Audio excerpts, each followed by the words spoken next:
right, shalom, shalom. Shalom. I'm the brother Kashakwala. Nathaniel. All right, we're from the GMS Atlanta Church here in Georgia.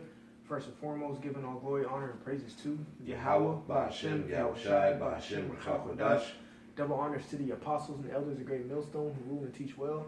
Peace, love, salutation to the elect 144 first fruit. All right, today's lesson is going to be pertained around the importance of fellowship. All right, because it's always important to fellowship with your fellow Akim. Okay, never. Well, I don't want to say due to this circumstances that we're in, living in Babylon. Sometimes it feels like you neglect the body, but try in your best effort to actually not be negligent of other individuals, aka your brothers that are in your prospective camps. Even me saying not being negligent of that, that's the definition of the word consider. The word consider means to view attentively and again not to be negligent of. So don't be negligent of your brothers. It's important to fellowship.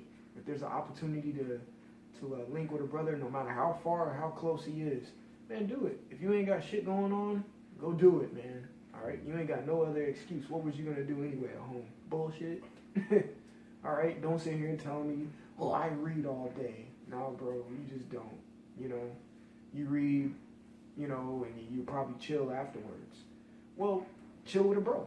You know. Did you have anything? I was going just to add to your point, man. You know, this is how you get to know brothers, man. You know, you start to get to know brothers inside and out, and you have to take that initiative to make that happen. You know, a brother, you know, and you don't know how, like you actually reaching out to a brother and making that effort to link up with a brother, how that might fire that brother up in the spirit. Exactly. You know. So that's why it's really important, you know, to make sure that you're giving that effort to do that. Okay. Exactly. You know, and that's a sacrifice. You make a sacrifice in order to reach out to a brother. The brother will recognize or acknowledge your sacrifice and be highly thankful. You know, of course to you, but first and foremost the Lord, man. Mm-hmm. That the Lord put the spirit on that particular brother to take time out of his busy schedule and the things he has to, the tasks that he has to get done in the spirit, just to come fellowship with you, man. Mm-hmm. You know, so consider and be very appreciative when things like that do happen. You know, you got it, bro. I was gonna say, like, you know, I'm gonna bring out a quick precept. This is Proverbs 27 and 17, and it says,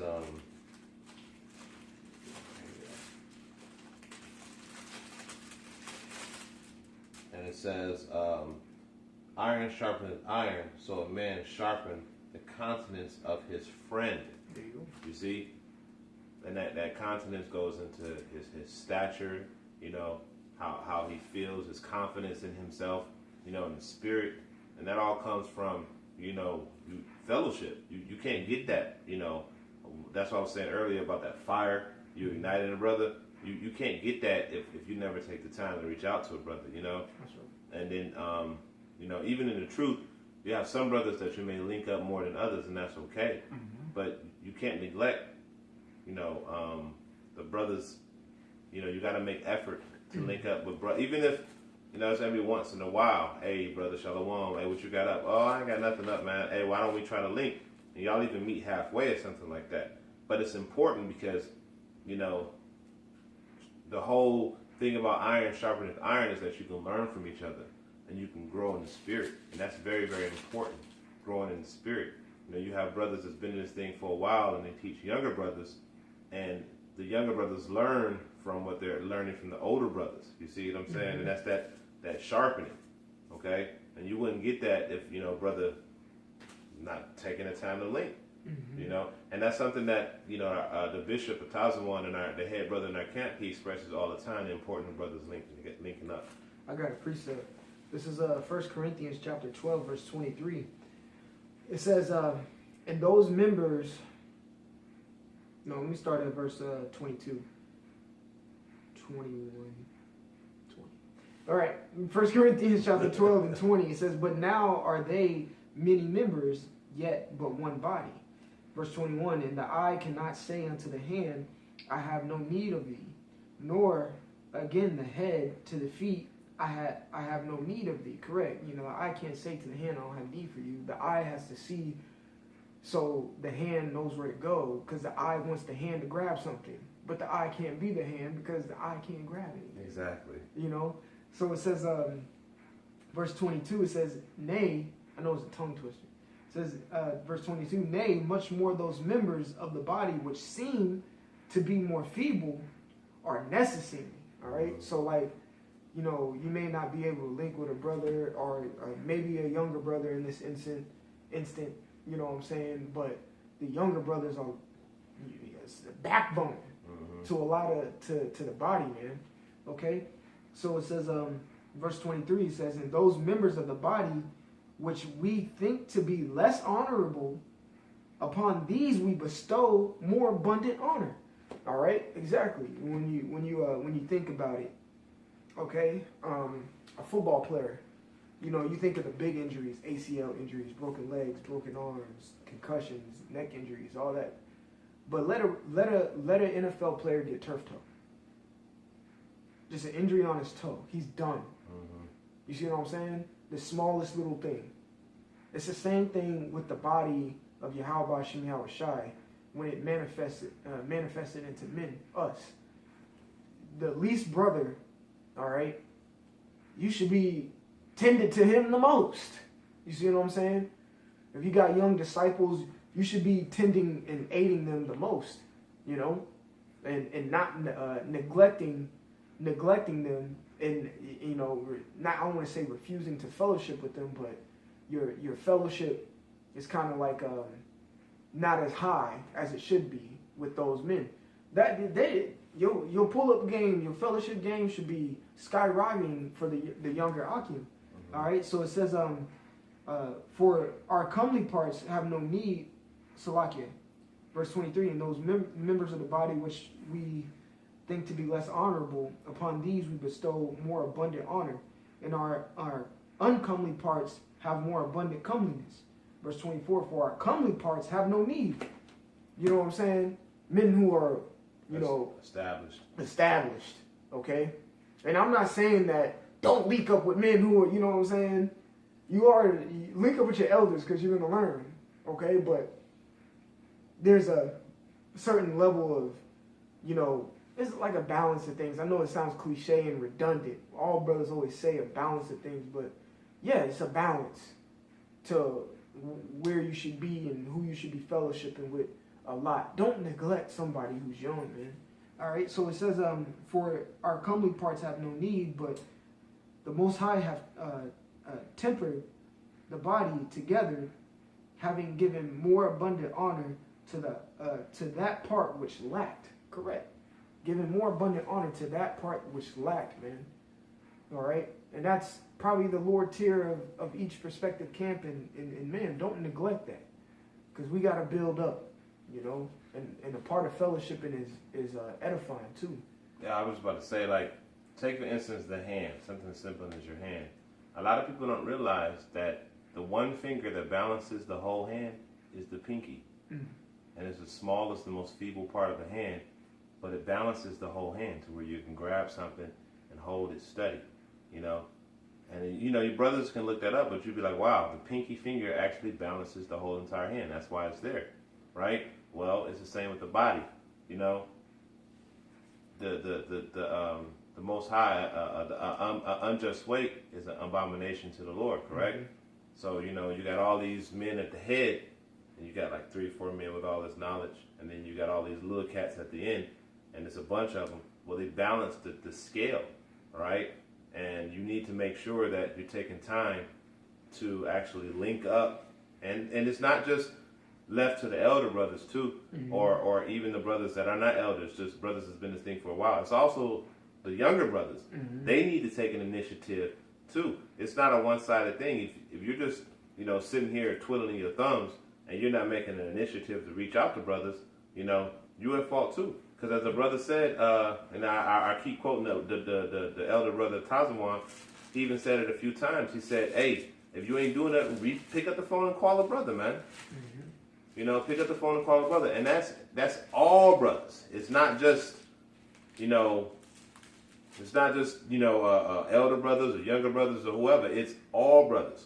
Pick up a phone, you know, and call a brother, you know, and see what that brother's doing. See what he's up to. And see if you can link up with him. See if y'all can get a lesson in. See if y'all can study. See if y'all can go out. And it ain't even always got to be about studying the scriptures, man. Sometimes you can just chop it up with the bro and just get to know the brother intimately. Get to know how he is, you know. And that's really important, too, because getting to know a brother can teach it. Like, say, for instance, like this brother here.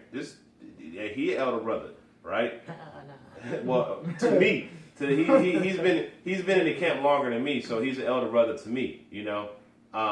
So this brother actually taking the time to just get to know me, you know. He'll learn how to work with me. He'll learn how to teach me. He'll learn how to deal with me on a level. You see what I'm saying? And that's the point that I was trying to make. Not, you know, going into like he was an elder. It's like you know how to deal with me. It's like, all right, I know how this brother moves, so I know how to teach him. I know how to do whatever with him. You see?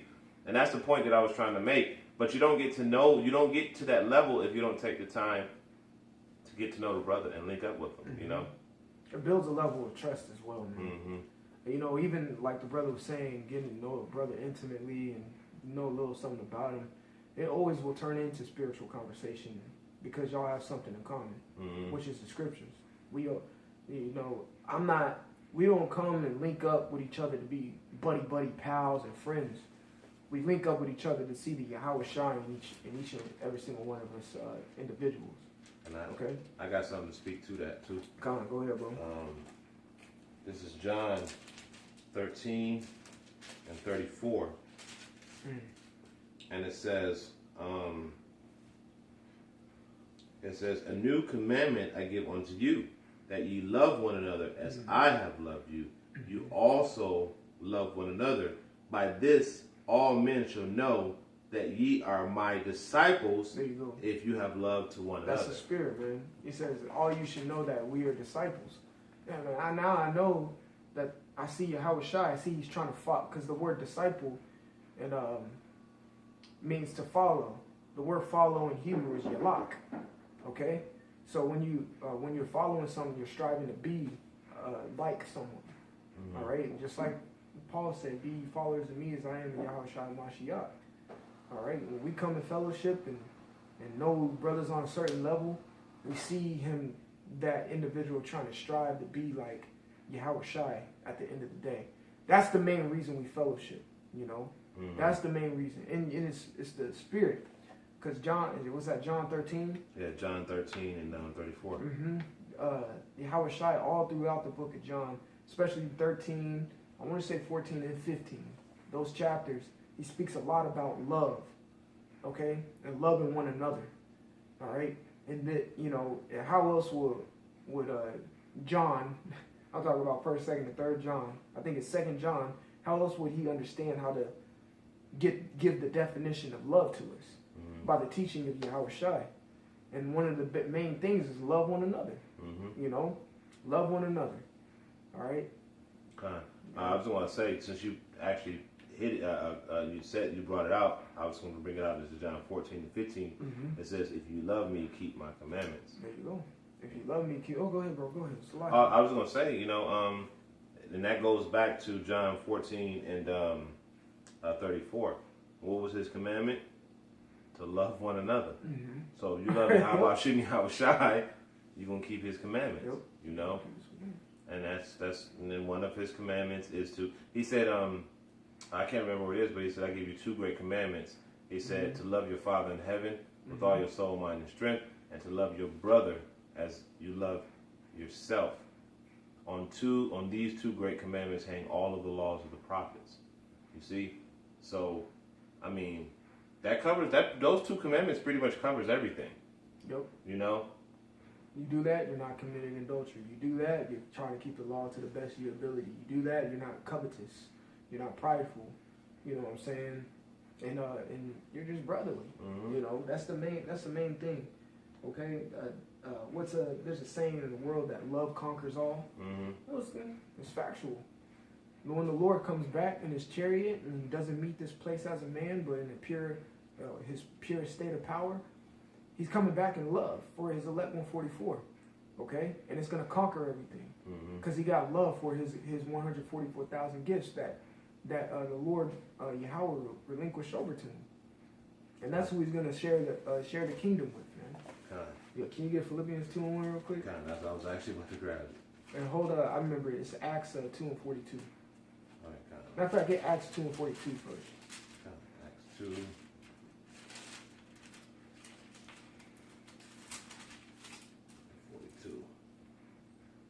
All right, it says, this is Acts 2:42, and it says, and they continue steadfast in the apostles' doctrine. Right, exactly. In the apostles' doctrine, which was the doctrine that they were given by Yahushua when Yahushua was on earth when they were considered disciples. It's the same thing. We steadfast in the apostles' doctrine right now. This was Acts 2. Acts 2 goes into, that time during the Pentecost, and they were speaking in tongues, and the Spirit came in, and then it went into, they started speaking to a crowd, and the crowd, I think, read the verse above that. It says, this is Acts 2:41, and it says, then they gladly received his word. Then they that gladly received his word were baptized. Yep. And baptized, it means metaphorically to be submerged. All right? They were submerged in the Spirit. Okay? Go ahead. And it says, and the same day they were added onto them about 3,000 souls. 3,000 souls are added onto them via the doctrine that was being pushed at that time. And what were they pushing at that time? Like we do now, Yahushua. Okay? It's the same thing's going to happen very soon. There's a flood that's going to come to us men. But go ahead. And it says, verse 42, and they continue steadfast in the apostles' doctrine. They continue steadfast in the apostles' doctrine, meaning rooted, according to Colossians. Go ahead. And fellowship. And fellowship. The word fellowship means an association, or to be associated with. All right? I'm not associated with this brother if I don't fellowship with him. Right. If I don't come over and say what's up, if he doesn't come over to my place and say what's up or anything, I'm not associated with him. I can't even consider, let alone consider him a friend, I can't even consider him an associate. It shouldn't be like that towards Akim. All right? You should, if you claim that, that's your bro, and you will do what Yahushua told you to do in John 15, that there's no greater love than to give your life, paraphrasing, for your friend. All right? If you claim that, then associate yourself with that individual that you would do that for. You see what I'm saying? Keep going, bro. And it says, and in breaking of bread. And breaking of bread, which doing a lesson right here is breaking bread. Even when we shut the camera off and we have our spiritual conversation, that's breaking bread. Go ahead. And in prayers. And in prayers, man. Your prayers should always be thrown up for your fellow brethren. All right? Your Akim. You got a precept? No. Go ahead. You could jump to Philippians 2. You see? But you see there in Acts right there, they steadfastly in the doctrine, meaning in the truth. 3,000 souls are added due to the fellowshipping, due to the association with one another, man. You can't add 3,000 souls if you're being negligent of somebody. You see what I'm saying? You can't add 3,000 souls if you don't give a damn. If you don't have any type of ounce of love for somebody, if you're not willing to get up off your ass and drive 30 minutes down the street to go link up with a brother to do a 10-minute lesson. That's it. That's it. At least once a week. That's all the Spirit is asking you to do, man. And you could definitely do more. All right? It's important to fellowship with one another. Go ahead, bro. This is Philippians 2:1. It says, if there be therefore any consolation in Yahushua HaMashiach. If there be any consolation in Yahushua HaMashiach. I'm going to get that word consolation. All right? Which I think means a calling or a summoning. Let's see what it means. I may be wrong. Let's see. Philippians 2:1. All right? Salakia, bear with me.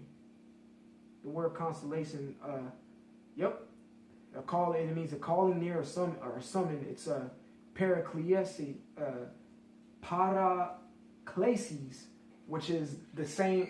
This word consolation means the same thing as Ecclesiastes. The The word Ecclesiastes means an assembly, all right, or a church, a gathering together, okay? That's what the book Ecclesiastes, that word means. It's the same thing with a consolation. It means a calling near, a summons, all right? Importation, supplication. Get Revelation 3 and 20 real quick. Because it says a supplication. What do you think the Lord's doing with us? He's supping with us. Meaning what? He's fellowshipping with us. He's associating himself with us. He left us what? The Comforter in John 17. He left something to associate himself with us, which was the Spirit, the Holy Spirit. Go ahead, through his words. You said 3 and 21? 3 and 20. 22, 3 and 20. And it says, behold, I stand at the door and knock. If any man hear my voice and open the door, I will come in to him. There you go. And will sup with him and he with me. Consolation right there. All right, a supplication. The Lord said it himself. I'm going to have supplication. I'm going to sup with you. I'm going to sit down. I'm going to talk to you intimately. I'm going to pull up on you. The Lord do it, and he's in another dimension. Yahushua does it to us. Think about that. Yahushua fellowships with us and associates himself with us in an entire different dimension, and your ass can't drive down the street to a brother to console him, to talk to him, to know more about him, and you're in his realm. As scripture says, two or more gather together in my name, and I shall be in the midst. Come on, baby. You know, so he's supping with you. He's supping with you. All right. Even when you're alone, when you think you're alone, you're not alone. The Spirit is there with you. The Lord is consistently supping with you. When it says the Lord's eyes are 10,000 times brighter than the sun, that's an example of supping with you too, because he's watching you. He's keeping eyes on you. He's making sure He's making sure his angels are there to protect you. Yeah. That is supping with you. Don't just take that specific verse and think, oh, he's watching me. Yes, take it like that, but at the same time, take it as like the water for watching me. Because I see you're here with me. You're supping with me. You care about me. Yeah. You see? He says, I was going to say, like, you know, just to add to your point, hey, you know, I see this and this and this. Hey, angel, go look out for him. You know, this is about to happen. Go take care of him. Or that's about to happen. Go take care of him because he see what's going on. You know. Yep. Exactly. That's exactly the point, man. The Lord is supping with you. Yeah, he's watching you. He's going to rebuke you if you go off, but he's keeping you safe as well. And that's a form of supplication. Let's get back to that word paraklesis. All right. It says a consolation, comfort, solace. All right. It says that which affords comfort or refreshment. Like the word new is what is that? Kainos in the Greek, which means refresh. All right. Aren't we supposed to be made new? All right. So it says persuasive discourse, stirring address, instructive, admonitory, conciliatory, powerful, hortatory discourse. All right. That's pretty much it on that. So keep reading Philippians 2 and 1. We're gonna close. If you have another precept, all right, we can close off. I'll start from the top. It says, this is Philippians 2 and 1. It says, if there be therefore any consolation in Yahushua HaMashiach. So stop. So now we know what consolation means. So if there be any calling or summoning or association with Yahushua HaMashiach, go ahead. It says, if any comfort of love. If any comfort of love. All right. If any fellowship of the Spirit. If any fellowship of the Spirit. There, you got the word fellowship. How do you fellowship yourself with the fellowship means matter of fact, I'll get it right here just for edification purposes. It definitely says, I'm 100% sure. The word fellowship says association. There you go. Fellowship, koinonia in the Greek, and it means a fellowship association. Okay? All right? So, an association with the Spirit. How do you associate yourself with the Spirit? Make up with a bro. Just like the bro quoted. What did he quote? Two more gather in my name, I should be in the midst. The Spirit. You want to say something? Just a beautiful point, man. Excellently made. Come on. Go ahead. You know, you got it. and it says, if any fellowship of the Spirit, if any bowels of mercy, fulfill ye my joy, that ye be like-minded, having the same love, being on one accord, of one mind. And you get that by fellowship, by making an exchange in spirit, you know, growing together in the spirit, you know. And it's more than just going to camp every Saturday, man. You know, going to camp every Saturday, that's just the basis of it, you know. Actually taking the time to get to know a brother. And honestly, that drive, that time that you take to actually visit a brother, go out to a, man, that's a sacrifice. Like the brother was saying, that is definitely a sacrifice. You know, you got to take time out your day. You know, you got to spend money on gas. You know, you got to drive to an area you may not be familiar with to sit there and fellowship with a brother. And you know, like I said, hey, bro, we understand if you got something going on, but as a brother was saying earlier, if you ain't got nothing to do, get your ass up. Yeah, man, go fellowship with a brother, man. I just wanted to, because you said this word plenty of times today, initiative. And it means to begin. A power of initiating, of course, but it means to begin or a beginning. All right? It says a disposition to take the lead. If you're initiative, and you see that word initial. All right? Initial says pertaining to a beginning. All right? So if you take the initiative to go see a brother, you're beginning a relationship. You're beginning to know the brother. And you're beginning to see Yahushua in him and see how he's a leader too, just like you are, man. Did you have any closing remarks? Oh no, hey, that's it for me. So you know, it's very important to fellowship with your fellow Akim, especially like we mentioned in the earlier in this video, especially the younger Yalakim, or younger disciples and younger officers like myself. You know, link up. All right, link up, bro. Link up. If there's any other time to link up, now is the time, man. You don't want to go into that day of trouble and you don't know a lick of shit about the person next to you. You see what I'm saying? Y'all should have a level of trust and understanding and comfortability around each other to work with each other in cahoots. Hey, real quick. Hey, this is a war. This is a spiritual war. And, hey, you can ask any person that's in the military, they don't want to be in the trenches with a brother they don't know nothing about. You know? So, you know, we're in a spiritual war, so we want to, hey, ultimately we see Yahweh Shem Yahweh Shai one another, you know, but we want to see how Yahweh Shem Yahweh Shai works in you. Yeah.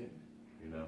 Exactly. You can close it out, bro. So with that, we want to give all praise going honor to Yahweh Shem Yahweh Shai Shem Chakadash. Double honor to the elder and the apostle, Great Millstone, who taught us this truth, peace, and safety to the men out there pushing his word in truth and sincerity. And to the next time, Hakim, Shalom. Shalom.